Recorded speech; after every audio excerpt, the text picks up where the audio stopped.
À l'embouchure du fleuve Préconil, les pelleteuses s'activent pour former des montagnes, 3000 mètres cubes de sable qui seront ensuite transportés sur cette plage de Sainte-Maxime. Donc ça, c'est le sable qu'on a été retiré du Préconil. On va s'en servir dans un premier temps pour niveler la zone avant de poser l'ouvrage et ensuite il va remplir les tubes qui constitueront eux-mêmes l'ouvrage.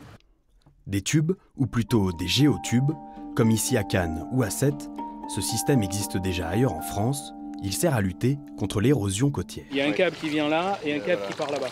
L'ouvrage que l'on va construire, c'est un récif artificiel constitué de géotubes, donc positionné à 80 mètres du bord et il va faire 40 mètres de long. Le principe, c'est de faire déferler les vagues pour diminuer son énergie et que les vagues qui passent par-dessus arrivent avec moins de force à la côte. Avec moins de force, ces vagues entraîneront aussi moins de sable avec elles, ce qui les empêchera de gratter du terrain sur la plage. C'est tout l'enjeu de l'opération. On a connu dans ce secteur une plage qui était beaucoup plus large. Et si on ne fait rien, eh bien vous voyez, encore aujourd'hui il fait beau, mais il y a des jours où il n'y a plus de plage. Et ce phénomène tend à s'accélérer et à rester constant. Et c'est tout l'engagement qu'on a pris d'essayer de lutter contre ça.